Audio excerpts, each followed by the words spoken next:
welcome to the Fish Nerds, a show about fish, fishing, and eating fish. I'm Clay Groves, Chief Executive Fish Nerd of the podcast, and we're in a car driving right now, and next to me driving is Chris Prue. Say hello, Chris. Hello, Chris. And who are you? My name is Chris Prue.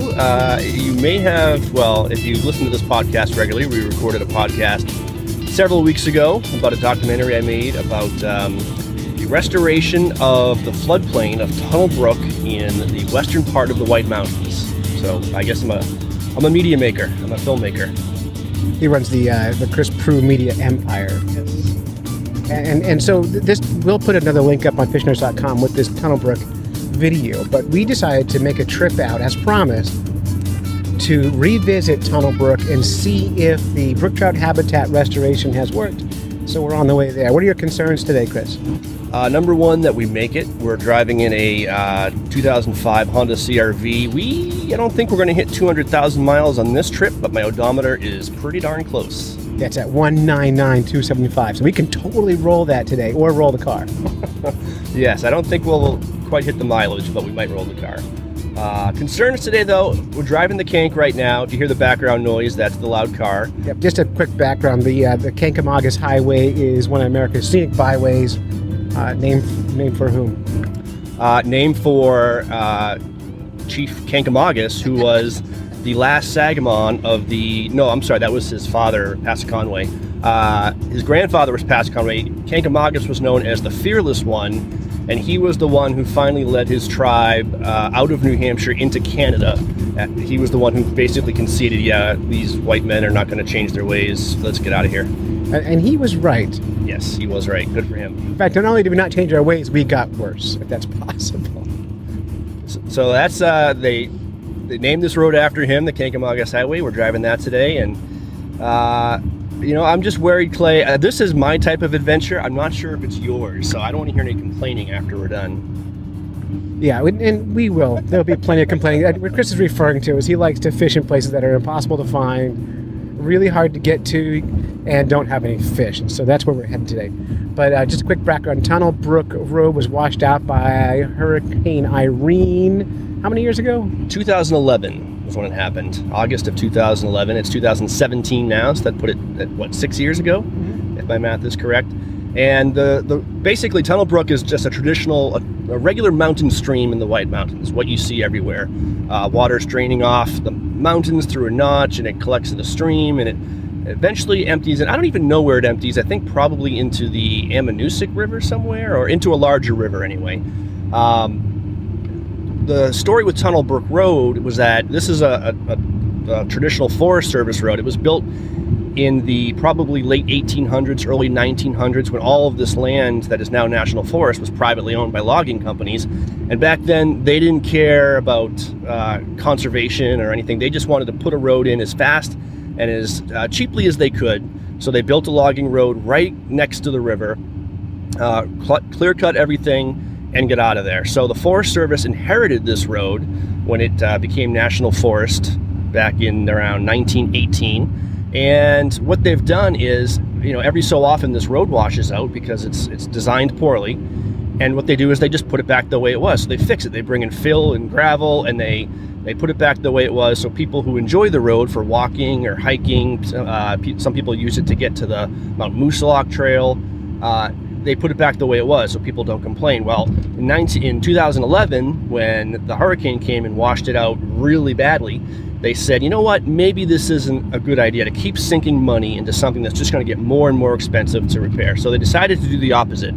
They restored the floodplain. They decommissioned the road, and the goal was to get this river functioning the way it was, way nature intended it to. So they ripped out all the culverts of all the little tributaries that flowed under the road. They ripped the road apart. They tried to restore the natural organic material instead of having all gravel and fill there. And they put some root wads and large stones near the river to kind of help prevent erosion, create better trout habitat, so that the main goal, if this is all working and the natural floodplain is working the way it should, you'll know because the litmus test is the trout. We'll have a natural reproducing population of wild brook trout in there if everything goes well. If everything goes well. And the great thing about the two of us going out here today is how scientific this experiment is. We are two of the best anglers New Hampshire's ever seen, and so if there are trout there, we will catch them. We don't need electroshock. We don't need science. We need our fishing rods. What kind of gear are you using today? Well, I brought my my light spinning rod, and I like to use either spinners, or you actually got me onto the trout magnets, which look like little rubber maggots. Those seem to work well. I also did bring my fly rod. I love to fly fish. It's tough to do, though, in places that are not fly fishing only. Like if it's fly fishing only, then I feel good because I know I have no other alternative than to use my fly rod. When it's not fly fishing only, I'm always thinking I could be catching a fish some other way.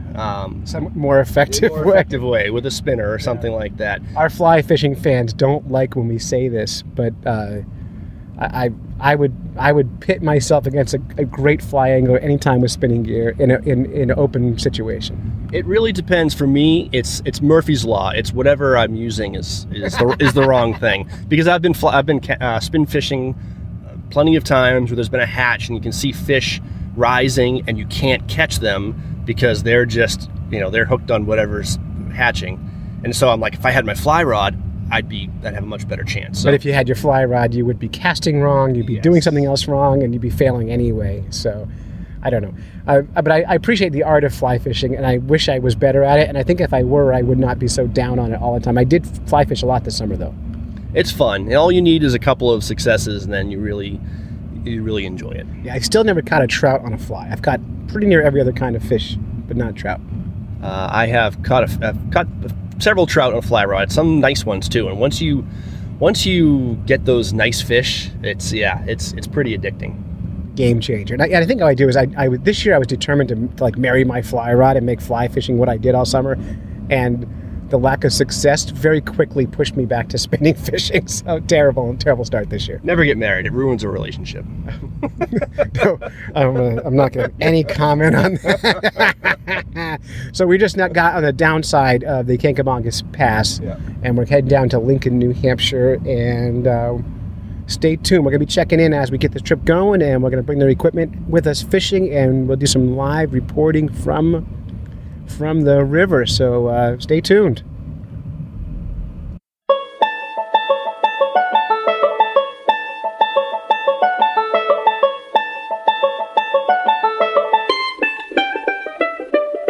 Okay, so we are just about to get onto Tunnel Brook Road. We just went right past it, right? We went right past it. I don't know why you're whispering. The foliage is actually coming out. It's a beautiful day. Moose crossing next 3 miles. This is my type of adventure. And Clay's getting his first look at Tunnel Brook. Clay, what's your first impression? There's no water in it. We're at the downstream section of Tunnel Brook, and we're about to turn on Tunnel Brook Road right now, which goes for a while as a paved road and then turns into a gravel road. Yeah, let me just describe this river.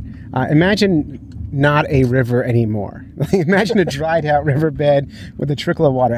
Although looking at it, it is clear water, lots of gravel, and lots of big flat rocks in there. It does look like brook trout habitat to me. This is the type of fishing I love, because you hike a river like this, and there are only a few habitable spots for these fish. So you hunt them down, you hunt out the spots, and you say, okay, if a fish is going to be anywhere within this section, it's going to be right there. You cast to that section, and you feel like you won the lottery, or you feel like a major, sleuth, like a detective when you actually land a fish. You're like, oh, I knew it all along. We drove an hour to catch a fish we can catch in our backyard. Exactly. Yeah. So we're gonna get up this road here, and we're gonna pull in. We did stop at a local convenience store to go to the bathroom. Found the hottest water in New Hampshire, and then we bought, just in case our lures and flies aren't working, we did buy some worms. So we are hedging our bets on flies and on lures, but if nothing else is working, we are not afraid to use a worm. We're getting close. We're going to have to do a little bit of hiking, I think, to get to some good spots on the river, but I'm looking forward to this. I'm getting excited. I am too, and I'm anxious to get out of the car too. I feel a little sick. Oh, jeez. Should we open the window? We should probably. All right, checking back in. All right, well, we just parked, and we are walking on what used to be Tunnel Brook Road. Now there's Tunnel Brook Trail, and you can see right here it's wide. You can see how a car used to pass. We can see. This is an audio show. Right. I'm hoping you can see, Clay. But just up ahead, you can see, or we can see, where it narrows into a trail. And this is where they've started all the work to decommission the road.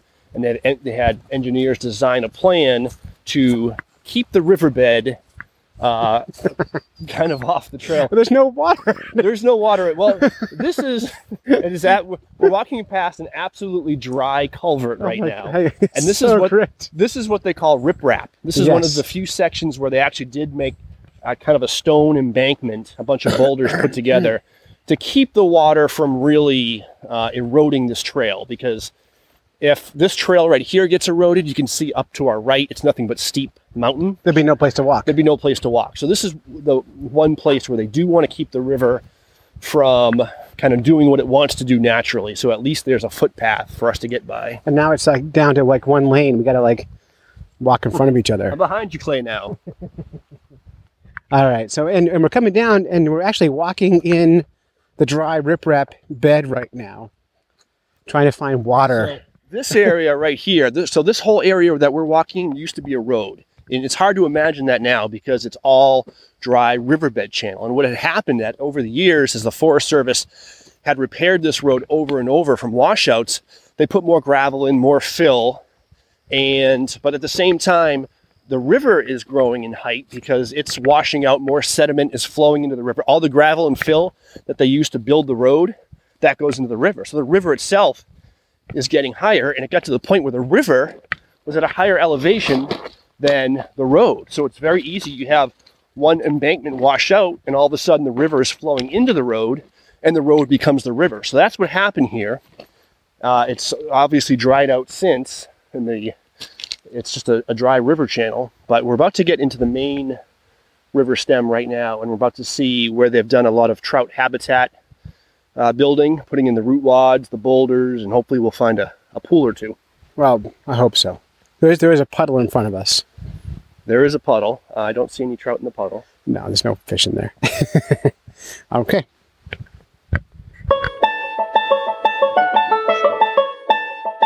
Okay, so we just came out of a little hike in the woods here, and we're kind of up on a hill. And we're overlooking a couple of dry riverbeds here. You were explaining to me what all these trees laying down here were. Yeah, so we're on a little raised knoll right here coming out of this hiking trail, and it affords us our first view of the actual riverbed. And it's off in the distance over there. And before you can see the riverbed, there's actually 2 or 3 kind of fake riverbeds where maybe we had some really heavy rains earlier this spring, kind of eroded some channels. But right in front of us is a bunch of logs, and you can see that they were actually placed there purposely. Well, it looks like there's a stand of like about 8 trees that were all cut down in exactly the same pattern, and then logs laid kind of an X pattern around those stumps. Combination of logs, some medium-sized boulders and stumps, and the goal of this was to keep sediment from going into the riverbank. So in the springs or anytime you get a heavy rainstorm, water comes off these hills, it's some very steep hills around us, quickly, and it washes the sediment from the old road into the riverbed. So the channel is always changing. Well, if we can get the water to filter out this all these logs and things will filter out the sediment as the water goes towards the river. Only the clean water will get to the river, and the sediment will be left behind. So that's the goal, to get this to act as a filter. And yeah, I mean, right now we also see some trees that look like they are toppling over naturally into the river. And that's a good thing. That is a good thing, because that's the way these rivers have traditionally been. You've had mature forests on their edge, rain comes in, erodes them, the trees fall in, creates trout habitat. Eventually they get washed away by new storms, and the riverbed's always changing, but you always have trout habitat being built into it, versus if you clear the forest from their edge, which is what logging did in the turn of the century, the heavy rains just erode the ground around it, and the rivers get straighter, shallower, and they don't support trout like they would otherwise. Yeah, and I should say too is from our vantage point now, we can actually see the river, which is exciting, and it is fall. just about fall now, and brook trout theoretically should be staging up for the fall spawn and run. So theoretically, they're going to be eating, right? In theory, yes, in theory. What's nice today is a trophy fish is going to be like 4 inches long, I think. Total win. If we catch any sort of brook trout, that is the win here. Yeah. So, all right, let's go do it. Okay.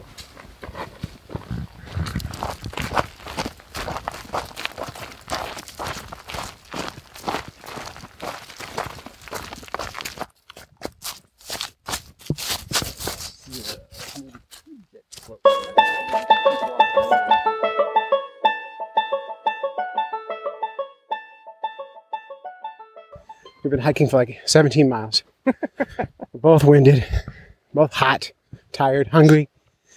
So far, we found no fishable waters. We're naked and afraid. Somehow Clay has taken off all his clothes. Old habits are hard to break. But we're coming up at the bottom of a big steep hill. Theoretically, the river would pool up down here, create a little hole, and hopefully some habitat. And this is the kind of adventure that I love, because we've been walking this pretty quiet mountain stream that doesn't look like there's a lot of trout habitat. And if there's a spot where there is, I think we're coming onto it, and hopefully this will be worth our while. And there's all these great little mountain bridges and hiking trails and culverts and man-made log piles everywhere. It's really a beautiful hike. It's a stunning day. And we're coming up on what should be a pool. The big pool here. Wow. That sucks. This is our only hope here. So we're going to climb down this hill here and make some casts and see if we can't find a little pool that has a little bit of fish in it. This is sad. It's a little bit sad. It's a little bit gravelly, not quite as root waddy as I had hoped. It would be root waddy if there was water in it. The root wads are now about 3 feet above the water. There's not a lot of shelter right here. Maybe we hike back down, because there are some spots with some deep root wad pools that I think we're going to find a fish in. It's just not this one. And this is part of the adventure, Clay. It's knowing when to say no, admit defeat.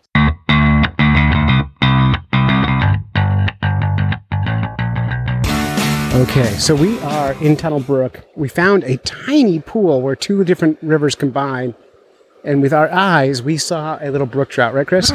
Yeah, it was. I thought you were kidding at first, but the water here is so clear. It's like it's gin clear.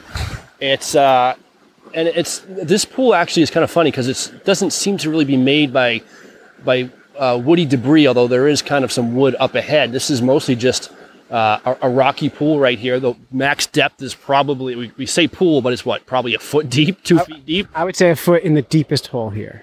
So, but that wasn't a big brook trout, but that was a trophy for this stream. Probably 4 inches, 5 inches at the most? I got him at about 8 inches, but he did hit my spinner. So we're going to switch up to some flies here and see if we can't get him. So stay with us.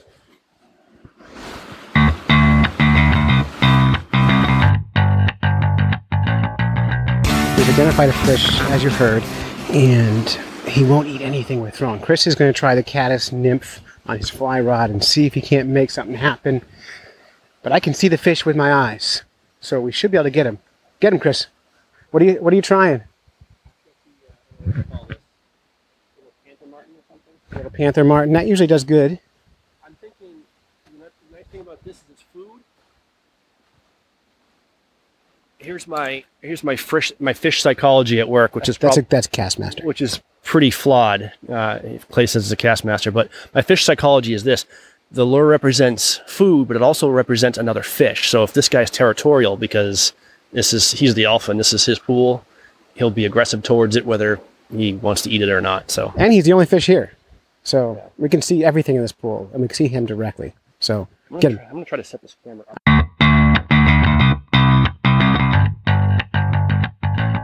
Okay, so here's what's happening. Chris is making a cast with his giant Castmaster, looking for this trout. He's holding his rod upside down, reeling it in. I don't see the fish anymore, but we're not giving up hope. Chris, what's your theory here on why he's not eating? I think he's smart. Wild fish are smart, and it looks like several times he's darted towards what you've thrown at him. He's checking it out. He's agitated. He's aggressive. He wants to eat it. but he's just making 100% sure he's not going to end up in our dinner plate. And by the way, 100% sure he's not going to end on our plate. We are going to release this fish if we catch it. After we lick him. We're going to totally lick him. Yeah, that's a good idea.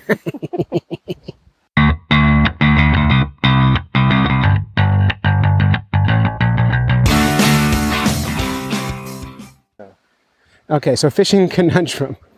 We've been throwing different lures, worms, flies at this fish here for about 25 minutes. We can see him. He's hiding under a rock now. He doesn't seem to be interested in us anymore.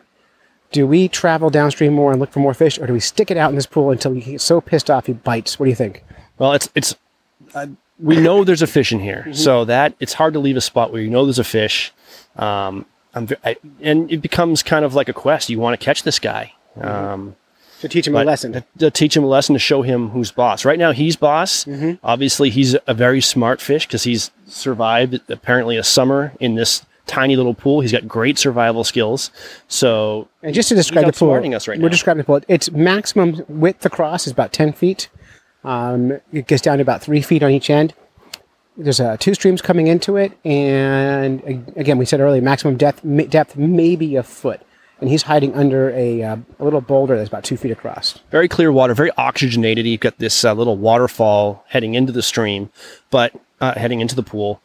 And we would have probably walked by here and said there's no fish in here if we hadn't actually seen him, because every once in a while he disappears and you can't find him anywhere in the pool. And it looks like there's no hiding spots, but he has these little caves under these rocks that he hides out in. Yeah, totally cool to watch. And we'll see if we get him.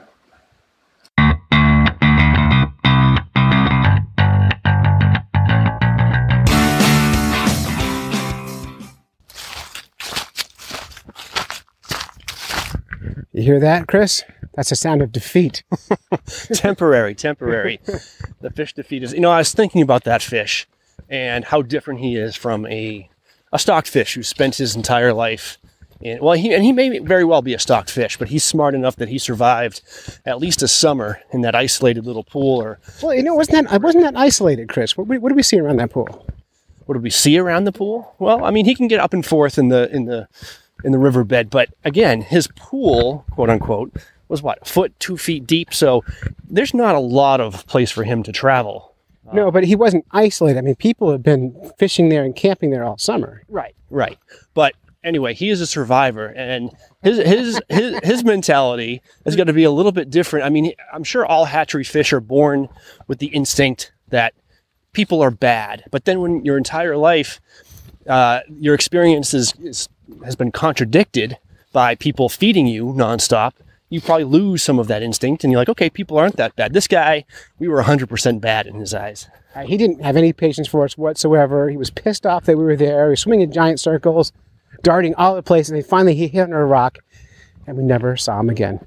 So I'm kind of sad about hatchery fish and how kind of mentally messed up they are, their instincts being contradicted by experience. Well, the other thing too with hatchery fish is, you're breeding thousands and thousands of them, and there's no elimination for different genetic differences or markers that might make them get eaten fast. So sometimes they release these big giant cows that are just like that, just big giant cows. They release them and they don't know what to do but eat, and they just eat whatever you put in front of them, and totally fun. But man, this fish is work. Yeah, and this is, again, the fishing experience that I love. It's like catching this one fish that when the fish says you can't catch me. Yeah, so me, I want to catch fish all day. I don't care. So we're going to move on downstream here and see if we can't do any better. And of course, we'll report back.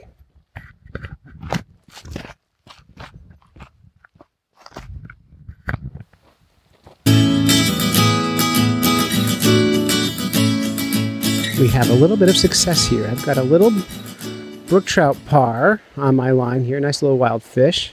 Let's see if I can...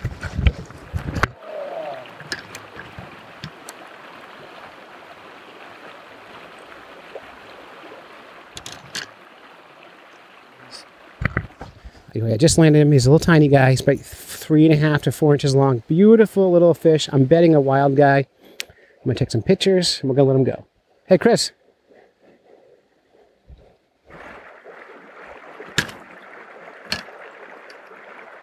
Okay, so that little brook trout, I released him safely. He swam away. He was very happy. I wanted to let him go as fast as I could. He appeared to be a little wild fish. We caught him in about 6 inches of water, piece of stream that was about 4 feet across, right below a little waterfall. So this is exciting. We got fish. You got a fish. I haven't gotten one yet. That was a team fish. All right, back to it.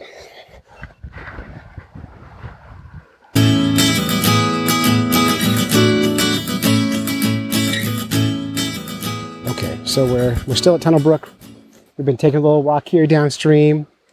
We've hooked a couple very little baby brook trout, and they seem to like worms. I think most trout do like worms. What doesn't like worms? Everything right? likes worms. Delicious. But this is the fun part. I love exploring little creeks like this and finding these pools. And like you said, they seem to be right below currents, right below little mini waterfalls, where it's probably water's a little cooler, a little more oxygenated, and a little deeper. Yeah. But it's nice to see this happen because you don't see rivers like this a lot with overhangs where the river kind of goes under an embankment a little bit. Yeah, we're having to climb over a significant amount of trees and down little cliffs and all the things you love about fishing. Yes. This is how streams should be natively in New Hampshire. This is how they were. So it's kind of nice to go back in time a little bit and see how brook trout actually lived. Yeah, I bet you this would be a great spot for tenkara fishing. I don't think there's any good spot for tenkara. All right.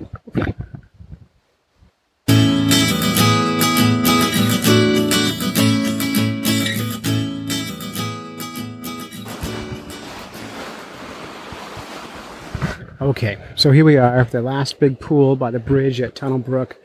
Chris is trying to get some video together. It's really deep here. This is the first deep water we found. This is a place we could have just stopped here and fished from the beginning. And it looks to be like 6 to 10 feet deep here after miles and miles of super shallow water. So theoretically, there should be some big brook trout sitting here on the bottom. Chris is going to make a few casts if he ever gets his camera set up. And then I'm going to catch the fish because he's terrible at it. Terrible. Chris, what are you doing? I'm setting up my camera. He's been setting his camera up for 35 minutes now. We're about to be late for lunch. It's going to be terrible. You know, some people use tripods. Chris likes to pile rocks up on a stick and balance things very peculiarly in a very special way. So stay tuned.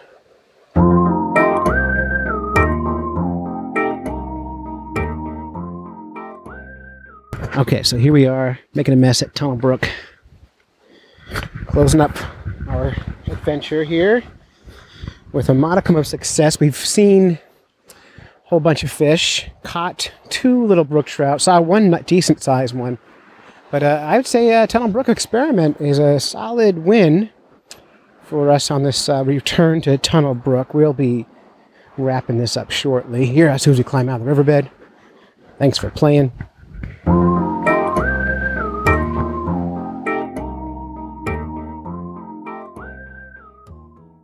Okay, so we're going to call it a success. We caught, I think, a total of 3 fish. Or Clay caught a total of 2 fish.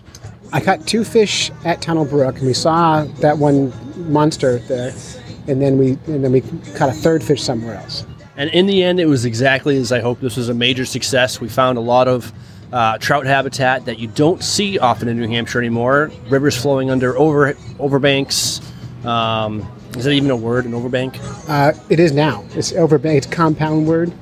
There's structure, there is shelter, and there was clean water. Nice thing is I think the work that the Forest Service has done is doing its job, keeping the sediment out of the riverbed, because that was some beautiful looking water right there. The strange thing is after we hiked all the way down in the riverbed, catching a few little brook trout here and there, all this structure and habitat, we got to a spot where there was a really deep hole that's like 9 feet deep or something, and a huge area, and we thought, perfect, we're going to catch a whole bunch of fish right there. Yep. No, we didn't catch any fish right there. The fish that we caught, or mostly you caught, were in these small little pools, and this goes to the example. Whenever you say, oh, there's no fish in here, there usually are. You're just not seeing them. The little pool that we saw the bigger fish in, we would have walked by that 1,000 times and looked at it for a few minutes and said, there's no fish in here. But that guy was there. He was an excellent hider. So it kind of makes it always, it's always worth taking a few casts and seeing what happens. And What I was shocked by today was how quickly the fish went under the rocks. And this big fish went in this tiny cave and just disappeared. And it's remarkable. It is. Their survival instincts are incredible, and they have to be to get through a summer in those environments to avoid other anglers, but predators, and they know how to survive in those environments. And it's really cool to see what these fish are living in. And we're talking about pools that are like 3 feet wide and 2 feet deep. And here's what we think are wild brook trout. That's right. We're at. Yeah, did we say we're actually at the Beaver Bar at the Woodstock Station, which is my favorite little place in the western side of the White Mountains. The perfect way to end a fishing day. Successful fishing day. And this is the Fish Nerds podcast, and we actually have apparently fans who are listening to our conversation fascinated. Yeah, who doesn't like fish, right?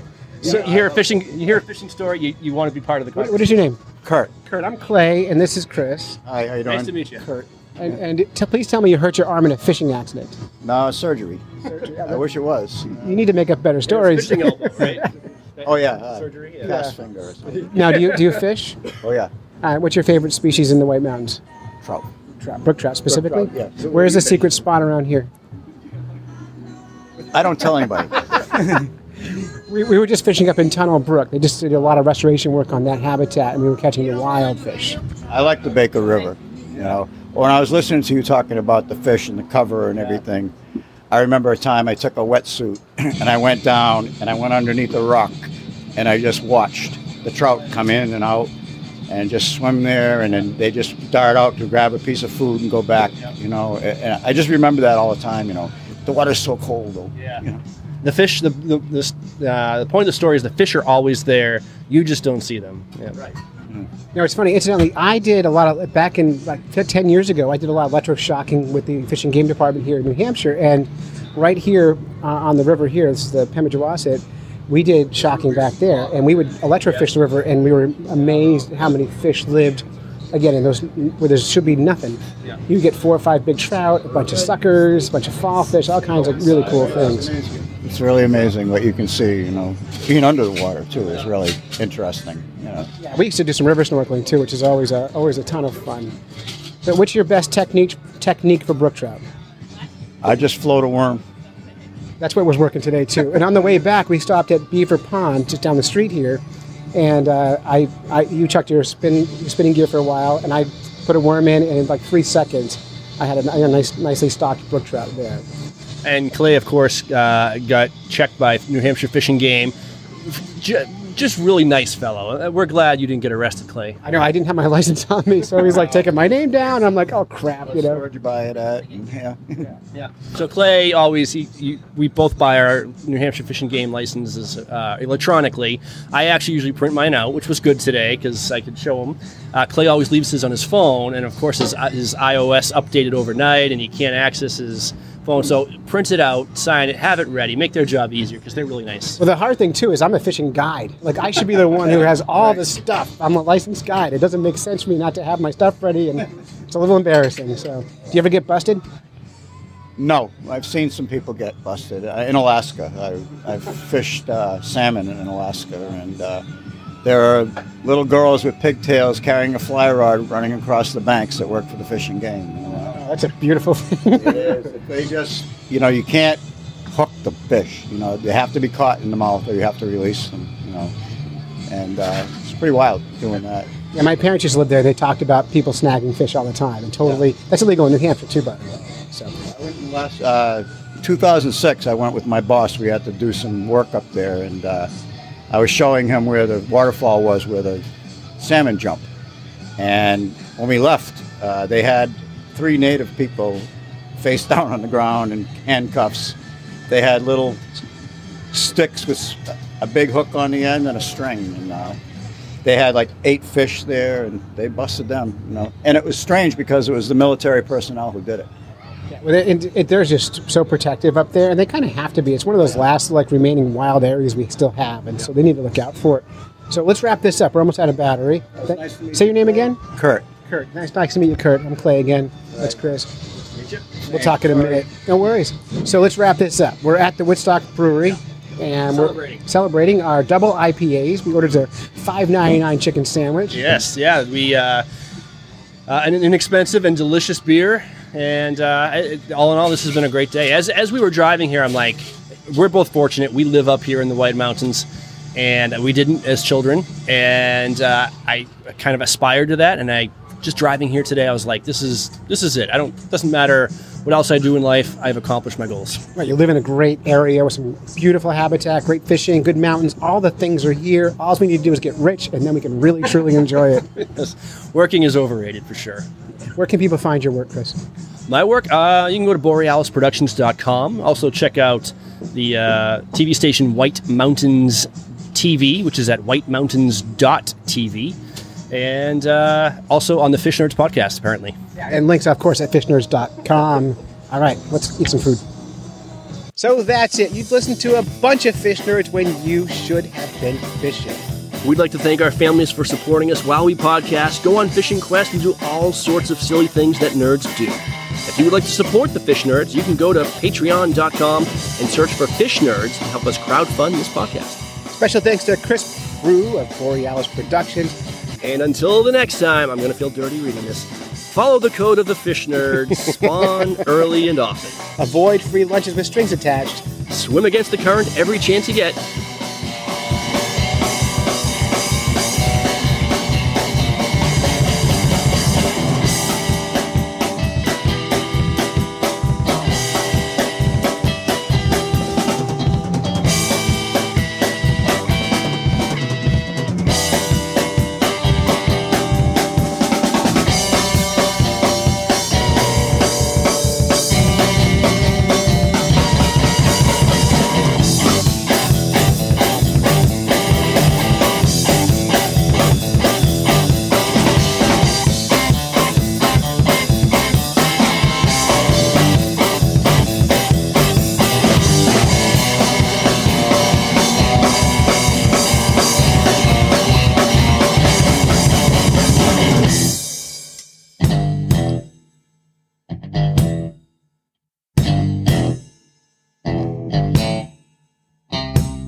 We're recording. This is podcast number 160 something. Chris Prue. 160 something. Wow. All right, so I got a little script here, but that's just for me. Okay. All right. Until the end. Then there's a script at the end we have to read together. All right. To read together. Read it together. All right. Hold hands while we say it. We can snuggle. Okay. Because you can. I know you can edit this, but will you edit this? I do edit. Question. Yeah. Because I'm gonna be rough. I think you'll be fine. Okay. 3, 2,